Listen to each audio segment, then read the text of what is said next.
اسلام میں کافر کو قتل کرنے کی اجازت نہیں ہے. میدان جنگ میں تو ہے, ویسے نہیں ہے.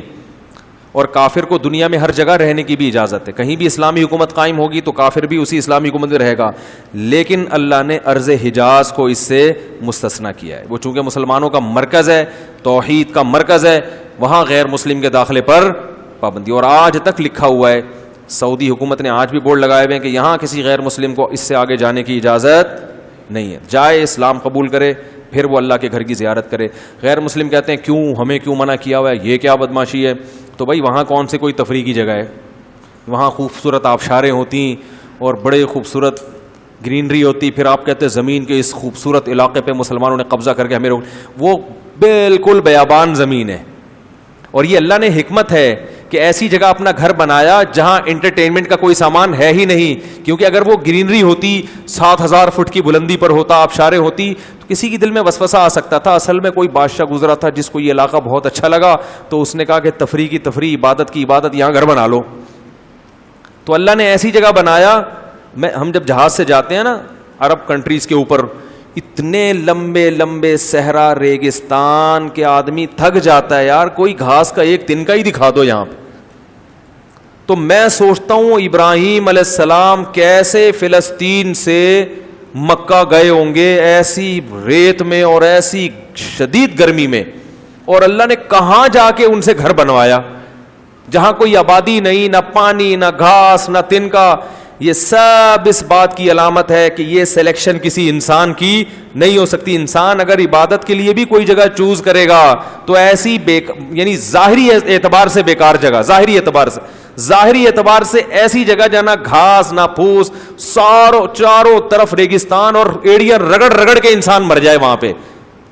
یہ پیٹرول تو اب دریافت ہوا ہے نا, اور دریافت ہو کے بھی وہ گرینری پھر بھی نہیں آئی. تو ایسی بیابان زمین میں جا کے اتنا لمبا, اور پھر مکہ کے پہاڑ کالے کالے کالے سے پہاڑ میں بیچ میں جا کے اللہ نے کہا یہاں میرا گھر بناؤ. تو یہ اس کی علامت ہے, یہ کسی انسان کی سلیکشن نہیں ہے. ورنہ انسان, ابراہیم علیہ السلام اتنی دور چل کے ایسی جگہ کیوں جاتے, وہ کہیں اور چلے جاتے آباد زمین میں, یا کوئی اور قریب میں بنا لیتے. تو اللہ نے وہ جگہ ایسی بنائی ہے کہ وہاں انٹرٹینمنٹ کا کوئی سامان نہیں ہے. وہاں اگر کوئی جائے گا تو صرف بیت اللہ کی محبت میں. تو غیر مسلم کو ہم کہتے ہیں بھائی آپ تو اس بیت اللہ کو اللہ کا گھر مانتے ہو, تو پھر تو سارے مسائل ختم, اختلاف ہی ختم ہو گئے. مانتے ہی نہیں تو تم نے وہاں جا کے کرنا کیا ہے؟ کیا ہو گیا بھائی؟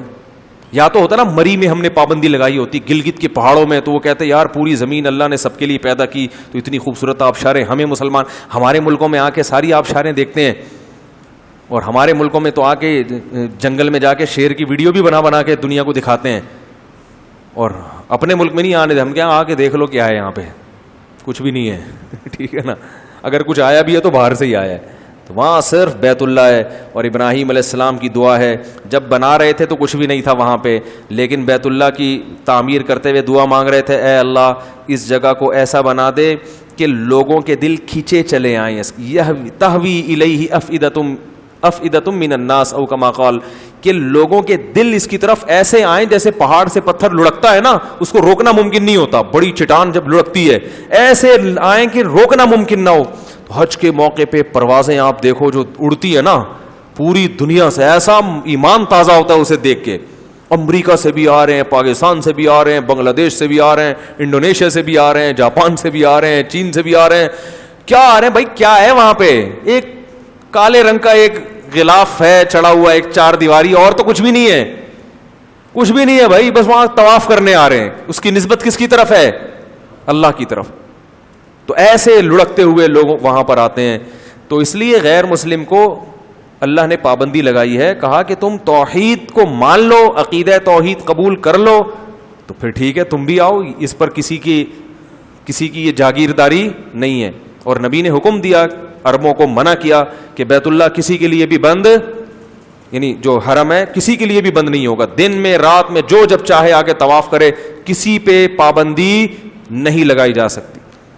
یا بنی عبد مناف لا تمنعوا احدا ممن طاف بهذا البيت ليلا او نهارا, اے بنی عبد مناف کسی کو بھی تم بیت اللہ میں آنے سے روک نہیں سکتے, چاہے وہ دن میں طواف کرنا چاہے یا رات میں. ہاں صفائی وفائی کے لیے وقتی پابندی لگ جائے تو ایک الگ بات ہے. تو اللہ نے یہ بھی حکم دیا کہ حدود حرم میں غیر مسلم کا داخلہ منع ہے.